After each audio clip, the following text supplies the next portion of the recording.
Bienvenue. Aujourd'hui, on décortique un scénario de crise qui a débuté au Moyen-Orient pour s'étendre au monde entier. Le conflit de 2026 entre l'Iran et une coalition formée par les États-Unis et Israël. On va commencer par une question qui touche tout le monde, directement au portefeuille.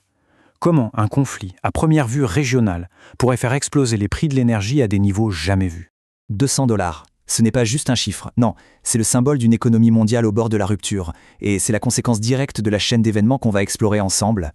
Alors, voici notre plan. D'abord, on verra l'étincelle qui a mis le feu aux poudres. Ensuite, on se penchera sur Téhéran et la crise de succession en pleine guerre. On analysera le choc des stratégies militaires, puis l'impact économique mondial avec le blocage d'Ormuz. Et on terminera sur les tensions au sein même de l'alliance qui a lancé l'offensive. Allez, on plonge dans le vif du sujet. Tout commence par ça, une opération militaire conjointe qui va très vite dégénérer en crise planétaire. Le 28 février, les opérations sont lancées. Et là, tout s'accélère. Moins de 24 heures plus tard, coup de tonnerre. Le régime iranien est décapité. La mort de son guide suprême, Ali Khamenei, est confirmée. C'est le début d'une cascade de conséquences totalement imprévisibles. La mort du guide suprême, ça plonge immédiatement Téhéran dans une situation de chaos. Imaginez, comment est-ce qu'on gère une succession au sommet de l'État en pleine guerre ?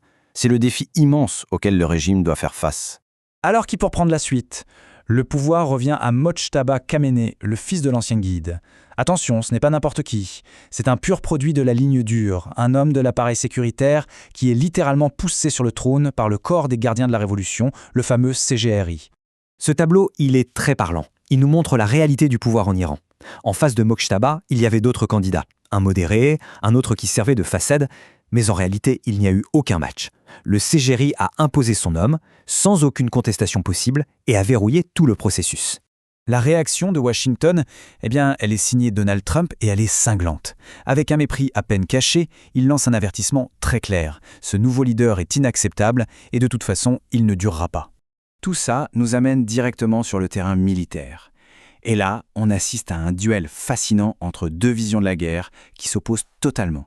Voilà le cœur du conflit armé. D'un côté, l'Iran, qui mise tout sur la guerre asymétrique. L'idée, c'est de saturer les défenses adverses avec des essaims de drones, des missiles tirés depuis des cités souterraines, bref, le nombre contre la technologie. De l'autre côté, les États-Unis et Israël, qui s'appuient sur leur supériorité technologique écrasante pour des frappes chirurgicales. Mais voilà, la technologie, aussi avancée soit-elle, elle a ses limites.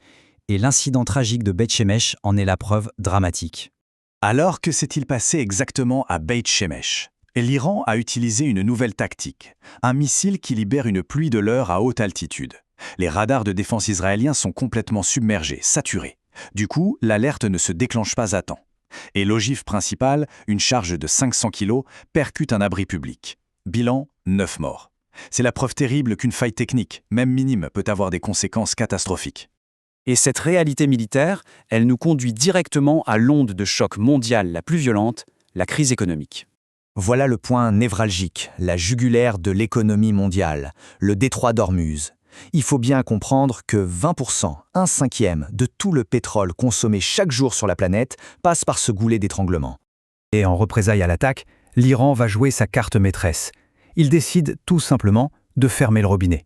En pesant des mines navales et en menaçant les pétroliers, Téhéran transforme cette artère vitale en un piège, paralysant 70% du trafic. Ce graphique, il montre très bien l'impasse. Bien sûr, il y a des solutions de contournement, comme les pipelines terrestres saoudiens. Mais regardez les chiffres. Ils ne peuvent compenser qu'une toute petite partie du pétrole qui ne passe plus. Le résultat est donc mécanique. Un déficit pétrolier mondial gigantesque et une crise inévitable.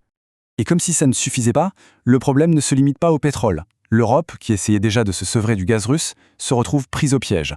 Son principal fournisseur alternatif, le Qatar, voit ses installations attaquées et sa production paralysée. Pour le continent européen, c'est une crise énergétique majeure qui se profile, avec un risque de désindustrialisation massive. Pendant que le monde encaisse ce choc économique, l'alliance à l'origine de l'attaque commence, elle, à se fissurer. On se rend compte que Washington et Tel Aviv n'ont en fait pas du tout les mêmes objectifs. Le désaccord est total. D'un côté, on a Trump qui veut une opération éclair, un quick fix. Pour lui, l'idée, c'est de détruire les sites nucléaires, de plier l'affaire en 4-5 semaines et de rentrer à la maison. De l'autre côté, on a Netanyahou, qui voit ça comme un combat existentiel. Lui, il va aller jusqu'au bout. Un changement de régime total à Téhéran, quitte à ce que ça prenne des années. Et pour ne rien arranger, les services de renseignement américains viennent mettre les pieds dans le plat. Leurs rapports sont sans appel. Primo, le régime iranien ne s'effondre pas du tout. Au contraire, les gardiens de la révolution resserrent leur emprise. Et secondo, l'armée américaine elle-même n'a pas les moyens d'une guerre longue. Les stocks de munitions sont au plus bas et le Pentagone estime ne pouvoir tenir ce rythme d'opération que 4 à 6 semaines, pas plus. Au final, on a un bilan très contrasté. Oui, l'objectif militaire initial, la décapitation du régime, a été atteint. Mais ce succès a ouvert une véritable boîte de Pandore. Il a déclenché une série de crises, politiques, militaires, économiques, que plus personne ne semble capable de contrôler. Ce qui nous laisse avec cette dernière question, qui est sans doute la plus importante. Déstabiliser un régime, oui, mais à quel prix ? Quel est le coût réel d'une telle intervention pour la stabilité d'un monde aussi fragile et interconnecté que le nôtre ?